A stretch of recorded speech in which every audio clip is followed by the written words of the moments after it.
Hey guys, Kate here. It's episode 266. And today on the show, I am interviewing JP Hamill of the N2 Company. If you've not heard of them, you're going to want to hear this interview because for the longest time, I have felt, and I still feel, that by and large, print advertising is a waste of time and money because it is not targeted. You can't track the results. But there is a company out there who's doing it differently. And if you have ever tried to make a go at print advertising and been like, well, this isn't working very well, then, yeah, like I said, listen up. Because not only does the N2 Company create magazines that have a loyal and engaged readership for neighborhoods, like specific affluent neighborhoods, small and large, N2 Company can send the right leads from your print ad to your website, allowing the rest of your marketing sales funnel to take over. So long gone are the days of running an ad in a stale magazine that feels impersonal and mass produced, because now you have the option of bespoke physical magazines, glossy shelter style magazines tailored to the client demographic that you want to reach. And some of my own clients here at the Socialite Agency are already using this resource. And she, Bethany, shout out to you, is the reason why I decided to interview N2 Company. So picture this. A homeowner in a high-end neighborhood sees your beautiful ad promoting your design, organizing, staging, or window treatment services. They like what they see because it's in a magazine that's full of stuff about their neighbors and their neighbors' kids and their neighbors' pets and things that are very, very localized. And when they see you in that magazine, it helps them automatically trust you faster. They will go to your website, they'll either contact you right away or they'll opt in for your lead magnet because you better have one of those. And that lets you stay in touch with them via email marketing until they're ready to hire you. You can have a print ad fit seamlessly, the missing puzzle piece in a lot of places and in situations, for the rest of your sales funnel. You don't have to rely on social media. You don't have to be posting all the time. You just need to show up where your clients are already looking. Now, this is the ideal sales funnel setup. And while your print ad won't be the only way that leads enter your sales funnel, it could become a viable part of your overall marketing strategy. And when you listen to today's interview, you're going to be able to figure out for yourself whether this is going to suit your business or not. So like I said, my guest today is JP Hamill. He is the Chief Revenue Officer of the N2 Company. And in 2009, JP decided that he was done with corporate sales. He wasn't over the self-autonomy and financial benefits a sales position offers, but he was over the idea that he had to give up time with his family in order to be successful. And he was certainly over the stress and the emotional energy that went into collecting a paycheck from a company that cared more about sales quotas than about their people. Now, any of you that have worked in corporate, you're probably nodding your head right now like, yeah, I know that feeling. It's not a great feeling. And a lot of us feel gross when it comes to sales. We don't want to sell our services or businesses, sell ourselves, because it feels like selling our souls and it feels slimy, but it doesn't have to. And that's what JP and I discussed later on in this interview. Now, in 2009, JP joined the N2 Company, and since then, he's had more time with family than he could have imagined otherwise. So he did tell me off air he's got a wife and 2 daughters. And so while I told him he is one of maybe 5 men who's ever been on the podcast, he's like, oh, well, I've got a lot of women in my life, like my daughters and my wife. And I'm like, that is awesome. And I hope that his interview stands out because he is one of the few male voices on the show. But it was really cool to hear him say, and to also read in his LinkedIn bio, because that's where I stole this from with his permission, that he prioritizes family time. And as you'll hear him say in the interview, that's really the consensus among a lot of their franchise owners. They're real people. They are business owners, franchise owners, same thing. And they are not there to make a quick buck. They are there to help their fellow business owners, and they are invested in those long-term relationships. And when you're interviewing them to see if you should run an ad with them, they're also interviewing you to see if you're a good advertising partner. So that interview goes both ways, which I think is very fair. That happens here at Socialite as well. Not everyone is a good fit for everything. So back to JP. So he's had more family time than he could have imagined otherwise. He loves his day-to-day life more than he has during his tenure at any other position. And today he has the privilege of leading a team of over 100 of the most talented, top earning, inspiring salespeople in the nation. This team has taken N2 to revenues of over 100 million and to over 900 publications worldwide, and they are certainly not done yet. Magazines like Inc., Entrepreneur, and Fortune have recognized N2 for their rapid growth and phenomenal culture. So, guys, if you are ready to hear about how print advertising could actually be one of the best things that you do for your business over the next 12, 24, 36 months, then stay right there because I'll be back in a second. This episode of The Kate Show is brought to you by HoneyBook. I love using HoneyBook for my business because it helps create a streamlined workflow when people decide they want to work with me. Because, there's one thing to do the right marketing to get the client. There's quite another to impress them all the way through the end of the project. And with HoneyBook, my clients are able to review and sign their proposal, make their payment, and then be told what to do next, all in one fell swoop. I've set up automations that remind them when they need to send me certain assets so that their website project can go off without a hitch. And if you've ever worked with us, you know that HoneyBook kept you on track, it kept us on track, and it was really easy to use. If you're interested in using HoneyBook for your business, go to honeybook.com and use the code Socialite at checkout for 50% off your first year. This episode of The Kate Show is brought to you by the Foundation website. Guys, if you need a new website for your business, but you can't afford a fully custom site, or you just don't have that much time to spare, you should check out the semi-custom website design service from the Socialite Agency for home pros who need more than just a DIY website template. How many times have you purchased a website template only to never use it or get stuck because you don't know how to complete it? You don't know how to connect all the things. And well, doesn't that end up being a waste of money? It does. That's why the Foundation website exists. If you want a professional to set up your website, handle your on-site SEO, optimize your images, and write your copy, and you want to maintain full control over that website moving forward, this website is for you. You'll be able to see what's included and what's not included by heading over to katesocialite.com, and under the services page, click on semi-custom website design. Every great build begins with a solid foundation, and we've made it easy. You'll be able to learn exactly how the process works, why we have a 10 business day turnaround, and why we can keep the fees so darn affordable with no ongoing fees to us whatsoever.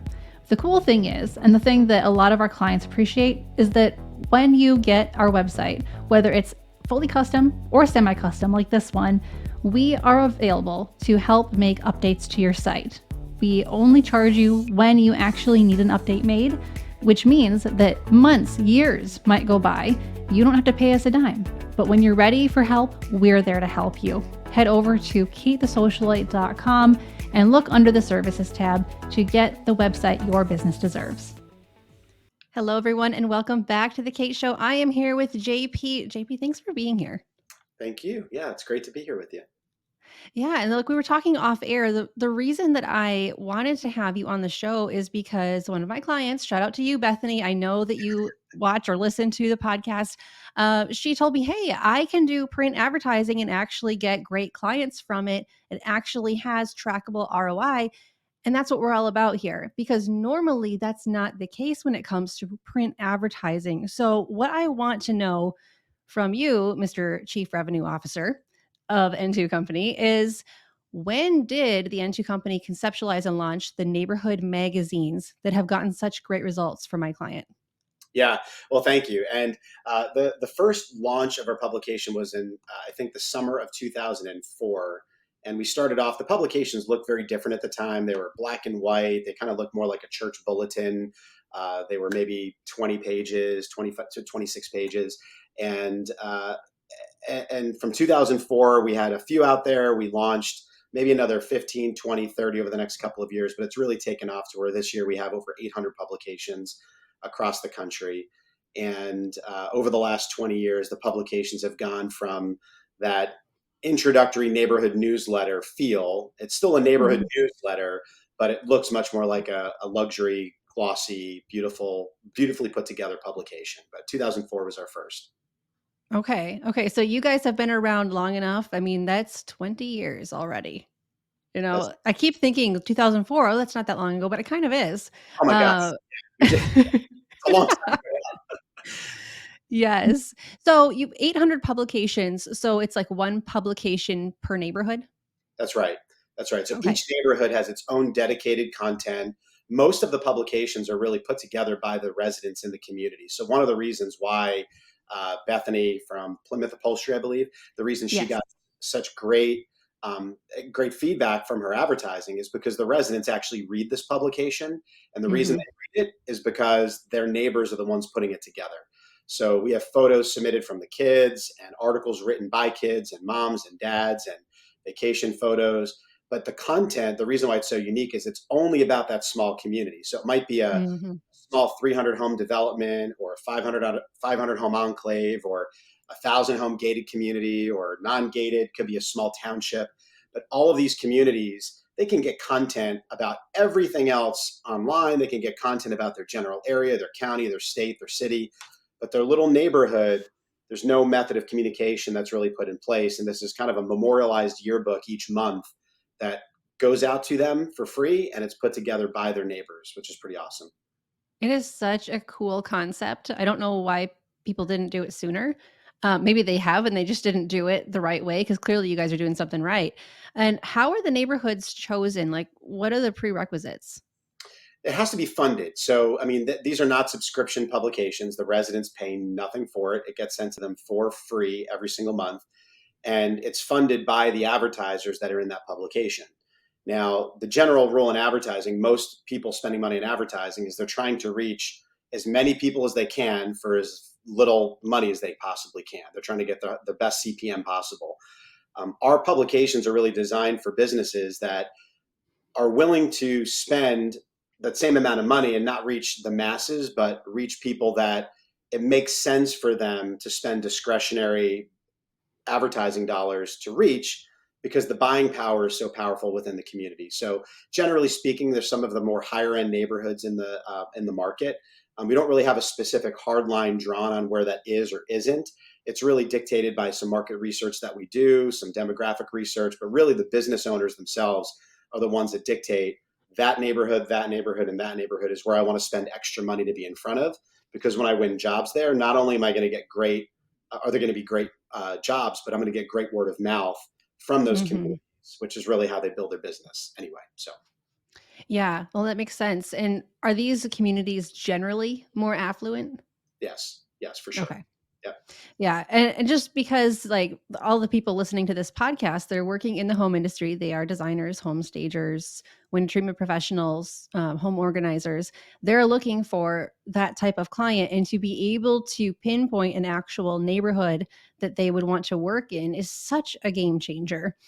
And I would love to know, now you kind of already answered this, but let's dive a little deeper. Like, how do we know the actual homeowners read the magazines? Now, you said a lot of it is written by the actual people in the neighborhood. I love the fact that you're letting kids write in some stuff and submit pictures and whatever. That's adorable. Yep. And who wouldn't want to see that? But is there any sort of feedback that you get from the actual homeowner saying, "I love this," or "I read this," or what? Yeah, tons, tons. And to your point, these are generally more affluent communities, and in most cases, they're some of the most affluent within a given market, which means the people that live there, aside from general net worth, they're also sought after by a lot of businesses in the area through different methods. So they receive more direct mail, they receive more Mhm. local magazines, they receive more magazines that other people have to subscribe to, but they don't. They just get sent those publications. They're targeted digitally, they're demographically attacked. And really, our publications, we have found, cut through a lot of that noise for a few different reasons. And one is the content is so intimate. And to answer your question, the reason we know it's read is we wouldn't have content if it wasn't read. Meaning, Mhm. you don't have a team of editors and writers that are going out there and trying to develop content and hoping, just hoping, somebody's going to pick this thing out of the mailbox and read it. The only Mhm. people that we have contributing are people that are raising their hand saying, "Hey, I love this idea. Can I contribute as well?" So every month, Mhm. feature a family. Every month we feature a pet. Every month we feature a child. Every month we feature a recipe. Every month we feature an athlete and volunteers. And every publication has a little bit of a different, flavor to their content. But all of Hmm. that's coming from them, mostly voluntarily and or referred to us by other residents. I mean, we hear from people all the time that they read it cover to cover. We've had residents say to us, "Can I have the last 12 months of copies? My son just threw them out with recycling, and I've been saving them." People keep them on their coffee table. So there's really a culture around it. My anecdotal favorite story: I launched one of these 15 years ago when I started with the company. I've launched two of Hmm. them. But my first one, I found out 4 years after I started the publication. I found out at drop off line they had magazine trade. And what that was when the publications hit homes, like a day or two after publications hit homes, families at drop off line would bring the copies to other families that got featured. So they read the publication, they were done with Hmm. it, and they brought the extra copies to the people that got featured because they knew that the people that got featured would want extra copies to send to Nana and Grandpa in Florida and other relatives across the country. So there's so many anecdotal stories as far as like data saying that these people read it every single month. We've done Hmm. surveys in the community. We have events in the community that has all validated that. That's so cool. It's become a commodity. They're trading. That is amazing. Yeah, totally. Uh, it kind of takes the best part of social media and puts it into print. I'm actually not a huge fan of social media because there's so much noise and a lot of it's irrelevant noise. Right. But when you have such a localized publication, people care, they're invested, they want to share it, they want to read it. It's much better than clicking like or giving it a thumbs up on Facebook. Yeah. It's better to just hand it to someone. Yeah, so this makes me so happy as a marketer. This is what the home industry especially needs. Um, Now you had said that the release schedule for all these magazines is monthly. Right. How big are these publications? It varies. I mean, some of the communities might be on the lighter side. They might be in the 30, between 30 and 40 pages every Mhm. single month. And that could just be a function of the community itself is just much smaller. I mean, if it's a 300 home community, there's just not as much going on. We have some communities that are like 2,000 homes where there's just a lot more people to feature and then a lot more stuff Mhm. beyond stories like the soccer games and the softball games and all of that. But our average publication within our Stroll brand, so the publications are all called Stroll, our Mhm. average publication is 48 pages, but some of them are as many as 120 pages at the very limit of our production. And Okay, wow. in between, yeah, Yeah. So, what does ad space look like in these? Like, how big do the ads get? What sort of options do people have? yeah, Because I know that one thing that my clients run into when they try to run print ads is they might get, a 2 by 4 ad that's yeah. crammed in there with everybody else's ad and just gets buried. So I'm curious, how do you guys strategically maneuver that landscape? Yeah, now I feel like I'm getting back into my franchisee mode. I'm going to sell an ad here now. The ads go really as small as a quarter page, so that's the smallest we have. Mm, That's a okay. that's a branding decision. Like we really want the publications to have, that community feel, but also have an element of class and luxury to it as well. So even Hmm. an advertiser that has the smallest discretionary advertising budget possible, for them to get into the publication at the smallest size, they're still going to stand out on the in the publication. They could be at a floating quarter page. They could be on a page by themselves with just a whole article. They could be on another. Hmm. They could be on a page with another advertiser or two at the smallest size. But of course, we have half page ads, third page, full page. We sell the inside covers and the outside cover. We have a very unique. I'm not sure exactly what the partnership that Bethany has that you're aware of as a partner of ours. But one of the most unique partnerships we have is called a sponsorship. So each of those articles I mentioned earlier, the kids, the pets, the families, the homes, living spaces is a good example. So we do a home of the month each month, or some pubs call it like living spaces, where we'll feature the inside of a home. And we'll take beautiful photos of their kitchen and their living room. And oftentimes these are homes that are just redone. So we'll do a Hmm. story. We'll do a story on how they got to the decision of making those choices. We'll do a story on how where the family moved. Sometimes these are people that just moved in, and we'll offer a sponsorship to that article. So a business owner of any kind can buy that quarter page that will always be on that article every single month. And we've had some Okay. And we've had some even creative business owners take those sponsorships and reach out to the family that does that got featured, and do a nice like framed article, a framed of the article, and handed it to them and say, hey, this is I'm JP Hamill from JP Designs. Here's your article. I just wanted to say congratulations on being featured. If there's anything I can do for you, this is my business, and here's my card. Mm-hmm. And a $20 frame. They're sponsoring the article. They're building a relationship right out of the gates. Oh, smart. I like the strategy there. And who wouldn't want to receive that? And I like that you're doing the house tours, because some people can't wait to show off their new space. And I would imagine some people in gated communities don't. The issue that a lot of my interior design clients run into is they will do the most beautiful project for a very wealthy family, and the family will say, well, you can't take pictures. You can't share it. We don't want anything shown anywhere. Do you guys run into that issue much? I was actually going to mention this earlier. I can't remember what you'd asked about it was about the content. So when I first started in pre-sale for my first publication, every business owner that I met with, now keep in mind, I started in 2009. We had, I think, 30 of these publications across the country. There was nothing in the Northeast where I live. So there was really no proof of concept in the state of New Jersey or in my area. I had businesses telling me nobody in that neighborhood is going to put pictures of their kids, their vacations, the inside of their homes, even their pets. They're so private. Like, they're not going to want that information anywhere. And what I found is that it was the exact opposite. Now, it wouldn't be the exact opposite if that information was going out to the masses. Like, they wouldn't want their kids' information on the public news. They wouldn't want their inside of their home newspaper. But since it's just this community, and the best example I can give you of that, Kate, is the local preschool. So my community had its own preschool. The families had to sign a media waiver every single year that said, I want my kids shown if we take photos, or I don't want my kids shown. And that was before we ever existed. That was for local newspapers, local news stations. And the majority of the families opted out for having their kids shown on local media. Most of them did. So the superintendent had to go through, different methods to make sure that those pictures were vetted. Once we launched, I'd say 2 years into our launch, the superintendent had so many people coming to them saying, why are my kids not in the magazine for my neighborhood? And they said, well, you signed the waiver. Like, no, but for our magazine, it's okay. My kids are okay. now the waiver actually has a secondary box.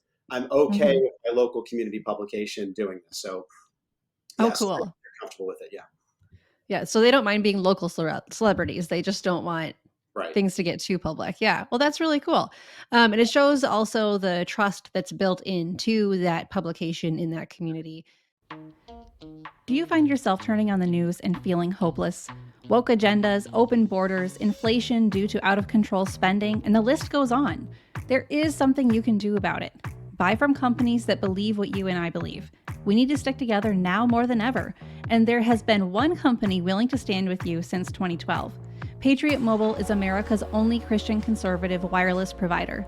They offer the very best nationwide 4G and 5G coverage on all networks. In fact, they use the same towers as the major carriers. Patriot Mobile has service plans to fit any budget, and their 100% US-based customer support team provides exceptional customer support. More importantly, Patriot Mobile shares your values and supports organizations fighting for religious freedom, your constitutional rights, the sanctity of life, and our veteran and first responder heroes. Switch to Patriot Mobile now and get free activation with the code KATE. Go to patriotmobile.com/Kate and use the promo code KATE to get free activation. Guys, on a personal note, I have been using Patriot Mobile for about a year and a half, and it has been amazing. Not only was I able to keep my phone number, and have amazing coverage, I was also able to get on a plan that just made more financial sense for me and my family. And if you go to patriotmobile.com/Kate, you're going to be able to do things like check your coverage to make sure that you will have the right amount of coverage for your location, choose a plan that works for you, get a new phone if you need one, bring your own device, keep your phone number, and even get cellular internet. It's kind of amazing. There are personal plans, or if you have a bigger business, then you can also get business plans with them too, and get your employees, all your team members on Patriot Mobile. Guys, go to patriotmobile.com/Kate and use the code KATE for free activation. This episode is brought to you by the Window Coverings Association of America. Are you an interior designer, a decorator, a student, a workroom, an installer, or a window treatment vendor, the WCAA was meant for you. If you're looking for community rather than competition, business guidance, real growth strategies instead of just good ideas, and introductions to all the right people, you need the WCAA. Their mission is to provide education, networking, a code of ethics, and increased exposure for this unique industry. Learn everything from the latest window treatment production techniques to business profit tips, marketing, and so much more, all from the comfort of your laptop. Learn and grow your business right where you are by connecting with your local WCAA chapter. Monthly meetings, educational opportunities, and fun activities abound within the organization. Lastly, you can also save money with vendor discounts. You can save on items and services your business is already buying through their industry partner relationships. Everything from coaching and marketing to well-known window treatment brands and more are available. But hey, here's the real question. Do you need more leads? As a WCAA member, your business will be listed in their homeowner-facing directory of home industry professionals, helping you connect with more of the right clients. Do you need to hire or be hired? As a member of the WCAA, you'll have access to a job board that is exclusive to the design and window treatment industry, perfect for finding or filling your next role. Don't wait. Go to WCAA.org and apply to join. With them, you're never in business alone. Let's talk a little bit about the ROI. Obviously, I know firsthand from Bethany that she's getting clients from what you guys are doing for her. But what can someone expect? Let's just say they're an established business, but they've never worked with into publications before. They sign up. How many months of running an ad does it usually take before they start to see some sort of result? Or is there any data you can give me on that? Yeah, it's really tricky because it's really different for every business. It's different for every business on every ad size. A quarter page is still good exposure, but certainly if somebody goes in with a full page or inside front cover, they're getting better exposure. Not every ad is exactly the same. Naturally, advertisers have strategies to market their product. So, as far as specific ORI, what we tell our partners, if I was sitting down with you in a consultation to potentially partner, I would say the one thing that our partners can be 100% sure of is that the readers that they're trying to reach are actually seeing their ad. And we know that beyond the anecdotal stories I shared, we know that that brand is seen because the content wouldn't exist if the residents weren't reading it. Right. And that's what advertising is all about. So that's the hardest part of any job of an advertiser is how do I get this ad that's beautiful? At least I think it's beautiful. How do I get that seen by the people I'm trying to reach? So our partners know that the ads are being seen. As a result of that, like your client Bethany, she's getting return on that because her ad's being seen and that messaging is connecting and it's connecting with them well, and she's able to convert that into business. I would say businesses have a range of results that they would report. We've been doing this for 20 years. We have 27,000 clients. Many of them have been clients for 10, 15 years plus, but not every client finds us to be a perfect fit. They're small neighborhoods. So we're not going to create volume of calls. I would always tell a business owner that if they're partnering with us for 2 or 3 years, which is really what our average client works with us in terms as a term, if they develop 1 or 2 relationships in that period of time, it's really the word of mouth. Not only will that pay for itself, by the way, but the word of mouth they're going to get from those 2 people in very influential and affluent circles is really what this is about anyway. So I don't know that probably answers your question as specifically as you might like, but that's, I think, the best I can do. No, I think that's a great answer. And it's funny because I almost hate having to ask you that question, but I know a lot of my listeners want to hear it because people will ask me the same thing about email marketing. Right. Because, well, how long do I have to do this? How many newsletters do I have to send before I get a client? And it's like, well, yeah, some people get clients immediately. Some people get clients after 9 months of consistency. Like there is no hard and fast rule. Yeah. But to your point, you're just saying, okay, look beyond the ad. Look at the domino effect the ad will have. That's right. And that's really like as business owners, as CEOs, we have to look at that and say, okay, it's not just about the ad placement. I'm not just looking at ad spend for this ad. Therefore, I need to get X amount of clients from it. It's like, am I being exposed to the right market? Are they going to be talking about me? Yes, they probably will be. Is it worth it to me? Yeah. From everything I've seen and everything that you're telling me, the answer would be yes. Yeah. And Kate, I've got a really good example of how this works most ideally for a small business. I had a roofer that partnered with me in my first year. Now, he said very adamantly, he never advertised ever. He was in business for 20 plus years, only was word of mouth. He worked with builders, Mhm. high end custom work, beautiful work. I mean, I saw his portfolio, beautiful. And he said, JP, I can't advertise anywhere because the phone calls I get are tire kicking calls or they're just standard roofs. And those standard Mhm. roofs, I don't win those jobs because I'm doing like a higher end roof. So my men are paid more, my supplies are more, and I always lose those bids anyway. So he Yeah. wanted to laser target my community. So he partnered with me. I'd say 4 or 5 months into the partnership, he says, I just got a job in your community, Essex Fells. And he said, I have never gotten this before. He said, they found me on Google.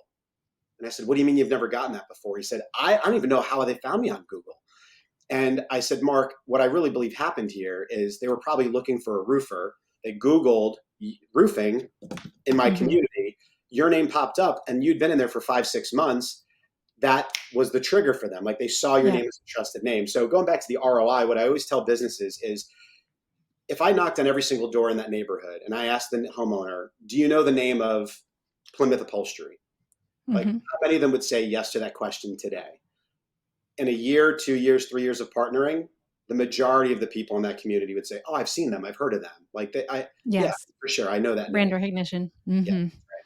Yeah. No, it is powerful, and I like that we have to just look beyond the ad. And also, I do think that a lot of people put too much responsibility on advertising as though that's going to be enough to convert the lead immediately. yeah, And a lot of people forget there needs to be an actual sales funnel that follows that ad. right, For example, like having a beautiful ad in the right placement is one thing, that's huge. But then you also have to have a nice website that represents your company well, that's right, and doesn't deter people because it's outdated or clunky or doesn't load right or whatever. right, Like there's a, and then you have to do follow up too. So I also want to remind people listening that it's not like it's some sort of Willy Wonka golden ticket of like, I'm going to pay for this ad and then it's going to give me all these clients. You have to also have the mechanisms set up to see it through. that's right. So just to be fair there. Yeah, that's Now the other thing that I would like to know is if you've got, let's say, multiple interior designers who are trying to target a certain neighborhood and they are all advertising with you, how do you get around the competition factor? yeah. So we actually do have multiple advertisers within each industry. I mean, not every industry, but most industries we partner with, we'll have a couple of them. We don't limit the number, but it sort of is a self-governing protocol. Like, for example, if there's an interior designer that sees our publication and they see that there's 3 of them already in there, they might say, Mm, you know what, it's already too crowded. But that designer also might say, I know those designers and I'm better than them. Give me a full page and I'm going to outbrand them. And then maybe we lose mhm. them on renewal. So it really is a kind of a governing ecosystem. But Okay. once within the partnership, we believe it's a good thing for there to be multiples because we know that the residents in our communities, if we just fed one, they're not going to look at that as much as a resource. But the way they view our index of sponsors, we have an index in the front of the publication with every category and every sponsor. So it's not just an ad. So when our new Mhm, neighbor moves into the community and they need their floors done, they need a designer, they need their kitchen remodeled, they can see the mhm. index. And the presumption is that these people already do work in my neighborhood. So while I Okay. might not know the neighbor that recommended them, these people may be residents themselves, or they were referred to this publication because they do work in the community already. Once they're in the Mhm, book, we do move them around so they're not touching each other as much as we can and keep some space so we don't have literally two side by side. But we do think there's a bit of a food court mentality in the publication that's healthy to have multiples mhm. within the industry. No, I would agree with that. Yeah. I don't think that it's at all an issue if you were to have 3 home organizers published in the same magazine, Yeah, because people need options and every organizer, every designer is different. They have right. different specialties, or at least they should. And they have different ways of working with people and they're not going, like, not everyone is their client. And a lot of my clients recognize that. So I like that you're not limiting it to just one of each industry. Yeah, no, I say that. Um, I say that, Kate. We actually used to, like 20 years ago, Really? Okay. Yeah. started. And here's what we found: when we did one, we would always get like people from the community saying, "I'm a realtor. I'd like to advertise." And if we had Mhm. a spot sold, that was really not a good thing. Now we have residents that own businesses, and quite frankly, a lot of the people that live in our communities do own businesses. So we didn't Hmm. want to put a limit on it for that reason, but we were not as Yeah. smart as you and I today when we first started 20 years ago in that topic. I mean, everyone has to start there and then figure it out. I've only been in business for 10 years and I have learned so much. I wish I Right. could go back when I first started in 2014, but it was a Right. rite of passage, you know? That's right. Uh, so can you give me some details on ad sponsorship? Like what's the contract duration? What's the average investment or starting at number? Because I know that after hearing this episode, a lot of people are going to be like, okay, how much do I owe them? What can we do? When can we start this? Yep. Our average client spends $450 a month for a 2-year term. Now, we do offer Okay. 36 months, which many of them take advantage of. They get better rates at 36 months.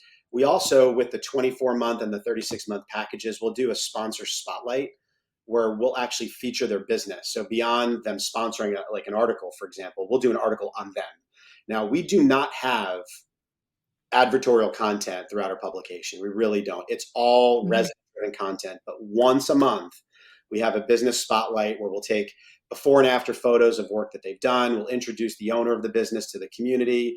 Many of the times, these small businesses are run as a family business, so we can introduce their family to the community. So a nice Mhm. two-page story on their business. So that comes with a 24 or 36-month partnership. They can do 12 months if they'd like to. I do have some businesses. We do have businesses that they want to get involved. Maybe they're really hesitant. They don't advertise at all. They want to Mhm. give this a shot. We've cut that off at 12 months as the minimum because we found from years of doing this that the businesses that would quote try it out for less than a year, they would not come back. And Yep, I and they think wouldn't get results either, I bet. that's right. It's Mhm. too short of a Yeah, term, and right, I agree. it's too short of a term, and it's also a very concentrated community. And we want to make sure that their brand is known when those people need that product or service. So minimum of a year, up to Mhm. 3 years, average 450 a month. Yep, okay. No, that is very reasonable, and I know that some people get nervous when they're like, "Oh, but there's a contract, I've gotta stick with them for this long," but it's like, anything worth doing is going to take time, effort, commitment, and consistency. Right. And it's like going to the gym. I use that analogy all the time when I'm talking to people about marketing. If you only go for 3 months, you're not gonna lose much weight or gain much muscle. Right. But a whole year of effort pays off, whether it's going to the gym or marketing or advertising. So with the average ad spend being at that 450 range, what size ad are they getting? Oh, it's a good question. Yeah, it really does depend a little bit on the size of the publication.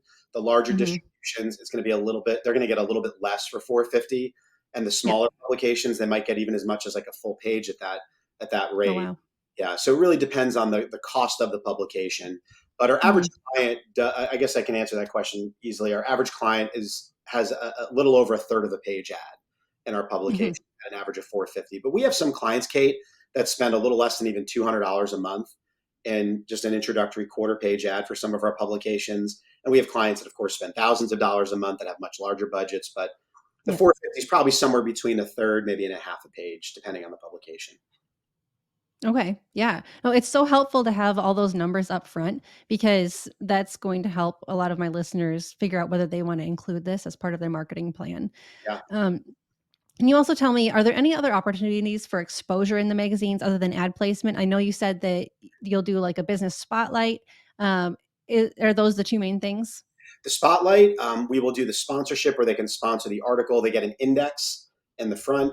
One other Hmm. thing that I didn't mention, we have two other methods beyond the printed book in a partnership. So one is a very small digital component where we Hmm. geofence the neighborhood and we feed digital display ads into that community. So our readers are looking at the publications, they put it down on the countertop, they go to their computer and they're surfing the web, they're looking at their news sites, and Hmm. digital banner ads will show up for our partners within that community. Okay.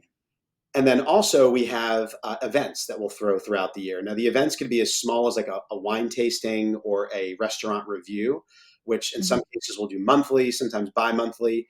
Could be as large as a community-wide block party. And we'll invite our partners to be a part of that in different ways. We can't have all of our partners there for every event. That would be a little challenging. Hmm. If we invited one of our partners to a restaurant review, they just come and have food, meet the people there, hand out a business card or two.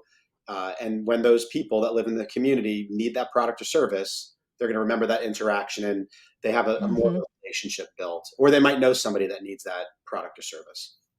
Yeah. Oh, this is exciting because this is what I have been preaching to my listeners for a long time is that you have to have boots on the ground, face-to-face interactions with the people that you want to work with because you could have the most beautiful Instagram page. It will not compare to you showing up and showing up in a non-salesy way. So going to these events, Yeah, you don't have to walk up to them with an elevator pitch. You just walk up to them and say hi and ask them questions and give them the business card if it feels appropriate. It's that's right. Sales doesn't have to be gross and it doesn't have to be pushy.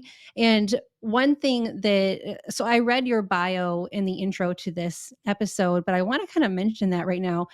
In your bio, that I, of course, pulled off LinkedIn, you talked about how you were kind of done with sales because it took you away from family.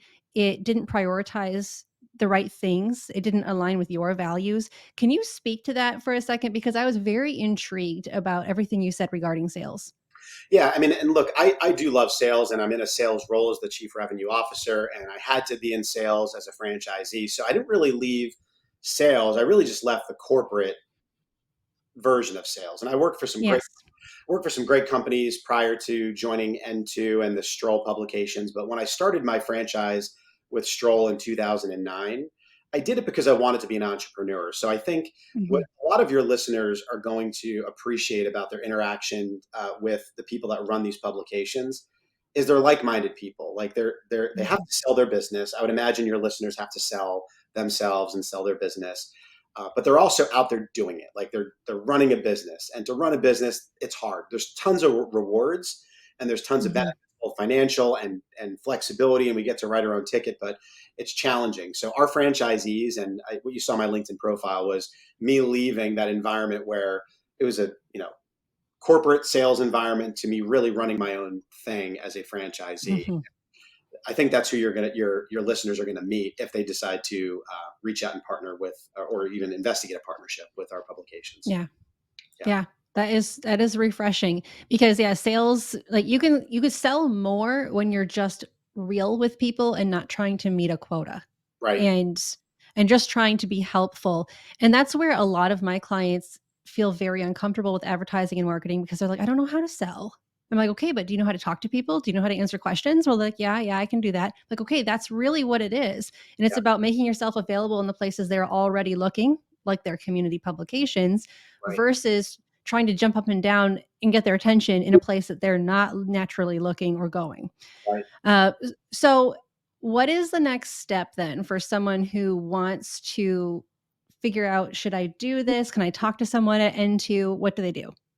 Yeah, so we would love to have conversations with them. And by the way, one other just element of the sales piece as I give the contact is I would imagine your listeners with the product and service that they're delivering, knowing what I know about it, they probably do have to choose their clients in many ways, right? They have to say, Mhm, this job is right for me, this job is not right for me. And one of the things that I think is so refreshing about our partnerships with our business partners is we do the same thing. Like we'll tell a business owner directly after finding out a little bit more about their business that this is just not the right fit. Like if you're looking to get mhm, 5 new clients in the next 6 months, this is not the right partnership. If mhm, you're looking to generate 10 new businesses over the next 3 years, like that might happen, but that's not why you need to be partnered with us.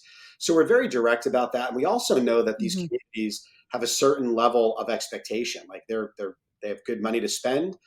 They have mhm, disposable income, but they also want to make sure they're dealing with like the best of the best. So that being said, when reaching out to one of our franchisees, it's a mutual interview. Like you're listening, mhm, interviewing us, and the same thing from our franchises. So we've got it set up where they can email advertising at n2co.com, and that's the letter N, the number two, and co.com. If they mhm, mention the podcast, we'll give them a free full page ad with any of our partnerships at 12, 24, 36 as part of the partnership, just because mhm.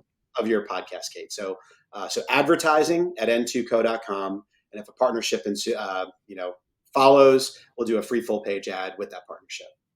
Oh, awesome. That's so generous of you guys. Thank you. Absolutely. I'm excited for my clients. Right? Yeah, that's a great opportunity. Okay, so everyone listening, you heard the man. Go email, and I'm gonna have the email in the show notes as well as Great. like spelling out the actual offer so that if people are driving, because they often listen to this when they're on the way to a job site, Yeah. they can look at the show notes later and get it and contact you guys. But JP, thank you for being on the show. This was awesome. Oh yeah, thanks for inviting me to do it. Yeah, I appreciate it, and thanks for being so connected to one of our very loyal partners of ours as well. Thanks for supporting her and her business. It's wonderful. Yes, absolutely. She's a lot of fun to work with. So all right, everyone. Until next time, keep your marketing simple, your message clear, and I will talk to you soon.